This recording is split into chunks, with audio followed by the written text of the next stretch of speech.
MS classes के एक नए वीडियो में। आज हम लोग को पढ़ना है पास्ट इंडेफिनिट टेंस के बारे में। पास्ट इंडेफिनिट टेंस के बारे में तो आज मैं आपको इतना आसान तरीका बताऊंगा, इतना आसान रूल बताऊंगा कि आपको पास्ट इंडेफिनिट टेंस बहुत ही जल्दी और बहुत ही आसानी से याद हो जाएगा। तो अगर आपने अब तक एमएस क्लासेस को सब्सक्राइब नहीं किया है तो सब्सक्राइब कर दीजिए, बेल आइकन दबा दीजिए ताकि जितने वीडियो बने उसके नोटिफिकेशन आपको मिलते रहे। चलिए वीडियो को शुरू किया जाए। तो आज हमें पढ़ना है पास्ट इंडेफिनिट टेंस के बारे में। प्रेजेंट टेंस का जितने भी पार्ट्स होता है, प्रेजेंट टेंस के जितने भी भाग होते हैं, उन सारे भाग को मैं पहले ही पढ़ा चुका हूँ। अगर आपने वो वीडियो नहीं देखा तो जाके देख लीजिए। चलिए आगे देखते हैं हम लोग कि पास्ट इंडेफिनिट टेंस क्या होता है। जिस प्रकार प्रेजेंट इंडेफिनिट टेंस होता है सेम टू सेम एकदम वैसे ही पास्ट इंडेफिनिट टेंस भी होता है। और पूरे टेंस के दौरान प्रेजेंट इंडेफिनिट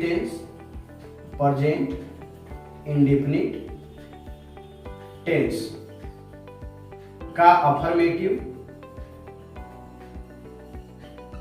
सेंटेंस और पास्ट इंडेफिनिट जो अभी हम लोग पढ़ने वाले हैं, पास्ट इंडेफिनिट टेंस का अफर्मेटिव, दो ही ऐसे सेंटेंसेस होते हैं पूरे टेंस में। पूरे 12 टेंस में दो ऐसे सेंटेंस होते हैं जिसमें हेल्पिंग वर्ब का प्रयोग नहीं किया जाता है। अर्थात इनके हेल्पिंग वर्ब जो होते हैं वो निगेटिव सेंटेंस से शुरू होते हैं। तो जो भी हो हम लोग जितना भी जानेंगे वो आगे जानेंगे। अभी हम देखते हैं पास्ट इंडेफिनिट टेंस जिसका पहचान होता है ता था ती थी ते थे आ ई ए। अर्थात ता था ती थी ते थे आ ई ए। मतलब ये कि अगर किसी सेंटेंस के अंत में, कहां पर, किसी भी सेंटेंस के अंत में का मतलब होता है लास्ट का दो वर्ड, खड़ी पाई से दो वर्ड पहले अगर ता था ती थी ते थे या आ ई ए में से कोई भी वर्ड आता है, यानी इनमें से कोई भी आए तो वह पास्ट इंडेफिनिट टेंस होगा। कौन सा टेंस होगा? पास्ट इंडेफिनिट टेंस होगा। जैसे कि आइए हम सेंटेंस देखते हैं, वह अपना काम पूरा करता था। आप लास्ट में देख रहे होंगे कि यहाँ पे क्या लिखा हुआ है? ता था, मतलब कि पास्ट इंडेफिनिट टेंस। जैसे कि मैं किताब पढ़ाता था, मतलब कि ता था, मतलब पास्ट इंडेफिनिट टेंस। वैसे ही ते थे, मतलब कि पास्ट इंडेफिनिट टेंस।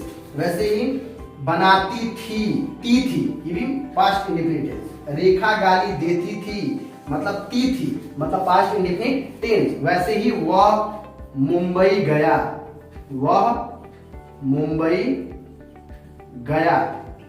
मतलब लास्ट में क्या आ गया? या आ आया, तो क्या हो गया? Past indefinite tense. मैंने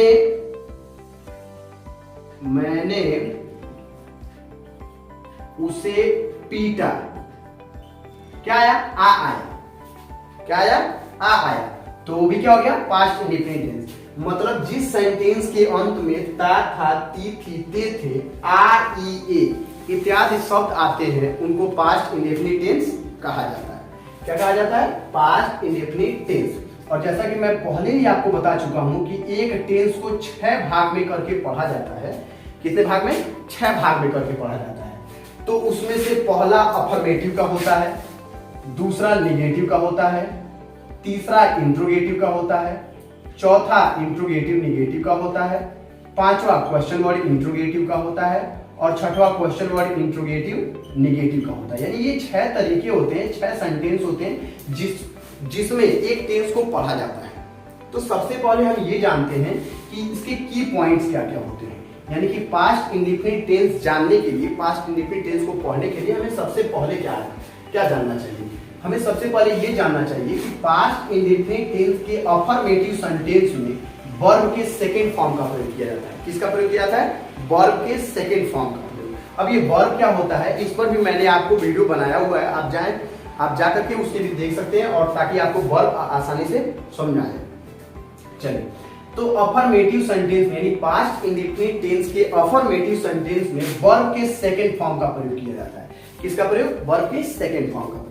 वही क्या होता है कि जब इसका निगेटिव सेंटेंस बनाया जाता है, यानी पास्ट इंडेफिनिट टेंस का जब निगेटिव सेंटेंस बनाया जाता है तो हम हेल्पिंग वर्ब प्रयोग करते हैं डिड नॉट। क्या प्रयोग कर देते हैं? Did not. और इसके साथ वर्ब V2 से V1 में कन्वर्ट हो जाता है। किस में कन्वर्ट हो जाता है? V2 से V1 में कन्वर्ट हो जाता है। अर्थात ये देखा जा सकता है कि अभी आपने देखा वर्ब अफर्मेटिव सेंटेंस में V2 लग रहा था और जैसे ही डिड नॉट का इस्तेमाल हुआ वर्ब V2 से किसमें आ गया? V1 में आ गया। ऐसा क्यों हुआ? तो ऐसा इसलिए हुआ क्योंकि डिड जो हेल्पिंग वर्ब हमारा इस्तेमाल हुआ है वो पहले ही किस फॉर्म में है? V2 फॉर्म में है और एक ही फॉर्म में वर्ब के दो रूपों को नहीं रखा जा सकता है। इसलिए हम क्या कर देते हैं, जैसे ही डिड नॉट का इस्तेमाल होता है मतलब सेंटेंस में जहां कहीं भी डिड आता है वहां वहां हम वर्ब के फर्स्ट फॉर्म का प्रयोग करते हैं। समझ में आया? उम्मीद है कि आपको समझ में आ रहा होगा।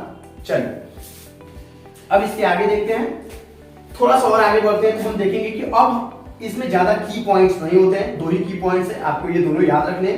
अफर्मेटिव सेंटेंस, यहां पे लिखा गया क्या? Affirmative sentence.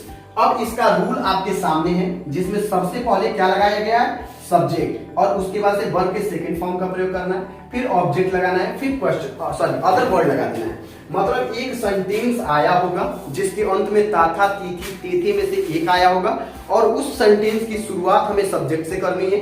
सब्जेक्ट के बाद से हमें वर्ब का सेकंड फॉर्म लगाना है, ऑब्जेक्ट लगा करके अदर वर्ड लिख देना है, सेंटेंस का ट्रांसलेशन बन जाएगा। चलिए हम लोग देखते हैं इसका ट्रांसलेशन बना के। एक सेंटेंस आपके सामने लिखा हुआ है कि वह अपना काम पूरा करता था। क्या करता था? वह अपना काम पूरा करता था। इस पूरे सेंटेंस में आप सब्जेक्ट पहचानिए, क्योंकि सब्जेक्ट पहचानने का वीडियो मैंने बनाया हुआ है और आपने पढ़ा भी होगा। तो सब्जेक्ट इसमें क्या है? वह। तो वह का मतलब ही हो गया। क्या इसके बाद से किसी हेल्पिंग वर्ब का प्रयोग किया गया है? नहीं किया गया है, तो हम सीधे वर्ब लिखेंगे। अब इसमें वर्ब क्या है? वर्ब है पूरा करना। तो यानी पूरा करना का होता है COMPLETE, लेकिन इसमें जैसे ही हम डी जोड़ देते हैं तो ये वर्ब का सेकंड फॉर्म या वर्ब का थर्ड फॉर्म दोनों बन जाता है, तो हमें सेकंड फॉर्म से मतलब है। तो ही कंप्लीटेड और क्या? अपना काम। तो ही के साथ अपना की अंग्रेजी क्या आती है? हिज, और काम का अंग्रेजी क्या हो जाता है? Work, full stop. यानी ही कंप्लीटेड हिज वर्क। वैसे ही मैं किताब पढ़ाता था। मैं क्या करता था? किताब पढ़ाता था। तो मैं का मतलब हो गया आई, और पढ़ाना का अंग्रेजी होता है टीच, लेकिन इसका TAUGHT, टॉट। इसका सेकेंड फॉर्म क्या हो जाता है? टॉट। तो आई टॉट, और क्या पढ़ाता था मैं? The book. क्या पढ़ाता था? The book. ये ट्रांसलेशन बन गया। वैसे ही हम लोग रोज पढ़ते थे। हम लोग क्या करते थे?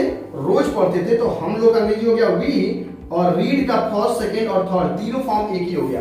तो वी रीड, और डेली का क्या हो जाता है? रोज। हम लोग रोज पढ़ते थे। मेरी माताजी खाना बनाती थी। मेरी माताजी खाना बनाती थी। तो ये क्या हो जाएगा? मेरी माताजी का माई मदर हो जाएगा, माई मदर, और खाना बनाना का क्या हो जाएगा? कुक्ड।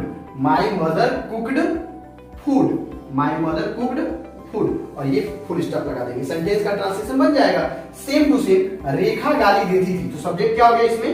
रेखा, REKHA, और ABUSE ये वर्ब का फर्स्ट फॉर्म होता है, लेकिन जैसे ही डी लगाया गया सेकंड फॉर्म बन गया। तो रेखा अब्यूज्ड, लेकिन इसमें ये नहीं बताया रेखा किसको गाली देती थी। अगर यहाँ पर रेखा मोहन को गाली देती थी तो रेखा अब्यूज्ड मोहन, मतलब जो भी ऑब्जेक्ट आता है इसके बाद से हम लगा देते हैं। वैसे ही जरा ये देखिए, वह मुंबई गया।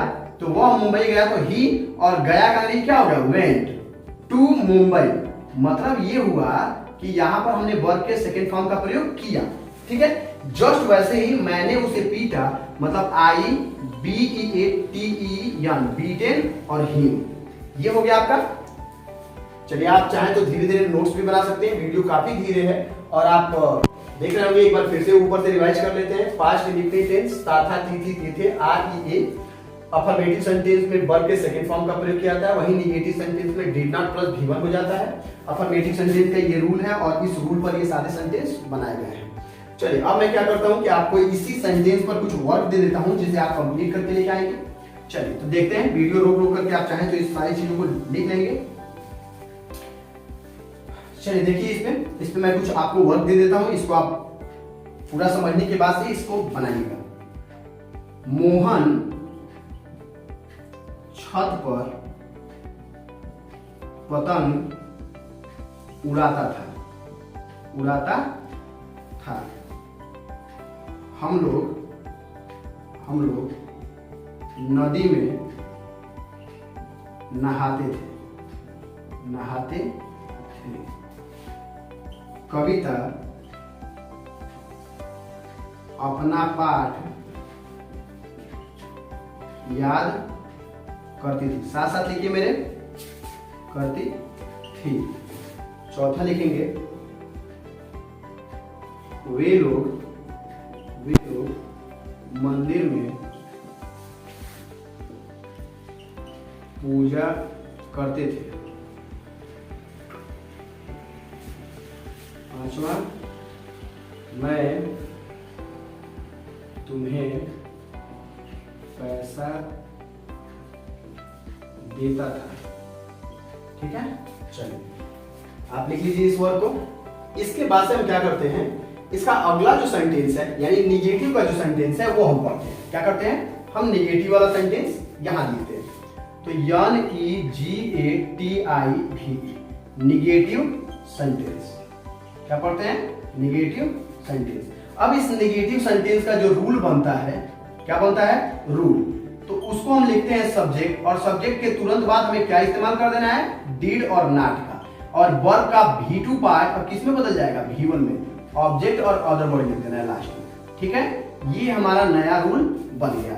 अब हम क्या करेंगे कि निगेटिव का मतलब होता है नकारात्मक वाक्य। कौन सा वाक्य, नकारात्मक वाक्य, यानी एक ऐसा वाक्य जिसमें सेंटेंस के बीच में नहीं इंक्लूड हुआ हो। क्या इंक्लूड हुआ हो, नहीं, मतलब कि काम का न करना या न होना दिखाया जाता हो। तो एक सेंटेंस हम यहाँ देखते हैं, जैसे कि यहाँ लिखा हुआ है मोहन छत पर पतंग उड़ाता था। क्या लिखा हुआ है, मोहन छत पर पतंग उड़ाता था। इसी सेंटेंस को हम बदलते हैं, मोहन छत पर पतंग नहीं उड़ाता था, नहीं उड़ाता था। ठीक है, चलिए इसको हम बना के देखते हैं। मैं इसको मिटा दे रहा हूं, ठीक है, ताकि आपको और अच्छे समझ में आए। ये आपका निगेटिव सेंटेंस है।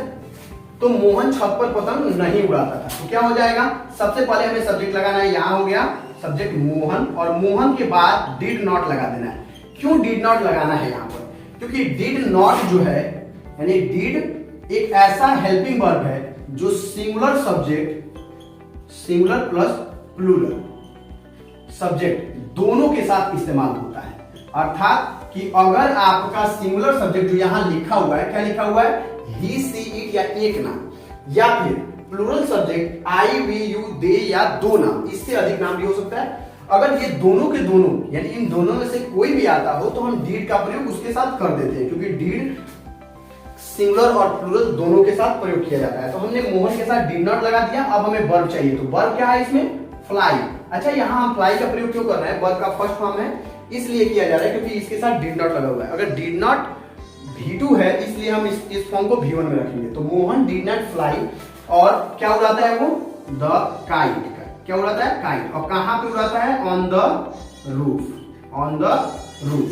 चलिए और एग्जांपल इस पर हम देखते हैं।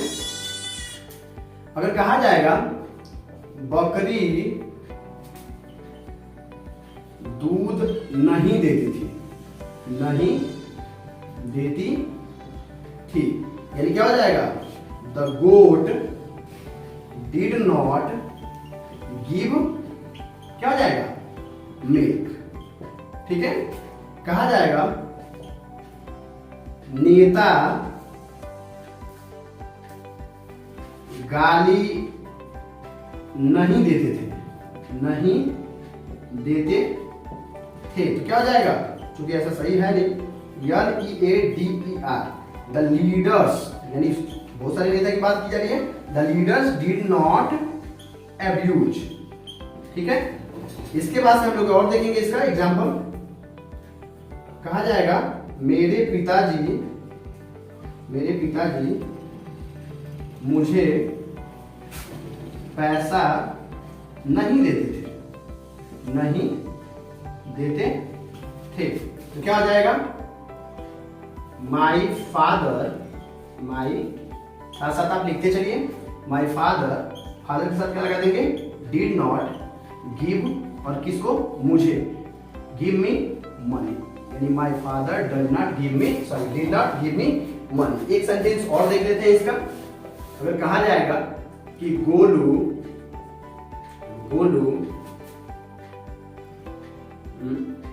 काम पूरा नहीं करता था। क्या हो जाएगा? Golu did not complete the work. I hope कि आपको समझ में आ रहा होगा। ठीक है, तो जो भी आपको ट्रांसलेशन बनाना होता है, जो भी आप ट्रांसलेशन बनाते हैं, बस एक बात ध्यान में रखिएगा हमेशा कि वो आपके रूल पे ही डिपेंड करता है। मतलब everything is depend on this rule, so you have to follow this rule आप, and then after you will translate the Hindi sentences into English. Means the main important factor is this rule. मतलब हम क्या करते हैं कि ये rule जो होता है यही सबसे इंपॉर्टेंट होता है। अर्थात किसी भी ट्रांसलेशन जिसके अंत में कोई भी सेंटेंस जिसके अंत में ता था ती थी ते थे आता हो, तो ऐसे सेंटेंस को अगर अफर्मेटिव में आता है तो अफर्मेटिव वाले रूल से, तथा निगेटिव में आता है तो निगेटिव वाले रूल से, और जैसे भी आता है यानी कि जितना भी भारी आएगा इसी रूल से बनाया जाएगा। ठीक है, उम्मीद करते हैं आपने ये लिख लिया होगा। इस सेंटेंस पर भी मैं आपको कुछ एग्जांपल दे रहा हूं जिसे आप ट्राई करेंगे, खुद से बनाएंगे। ठीक है, लिखिए HW लिख लीजिए आप लोग। लिखेंगे मेरा भाई एक गाना नहीं गाता था। ठीक है, दूसरा, वह बागीचे में नहीं टहलती थी। ठीक है, तीसरा, वे लोग कपड़ा नहीं खरीदते थे। ठीक है, चौथा, हम लोग यहाँ नहीं आते थे। पांचवा,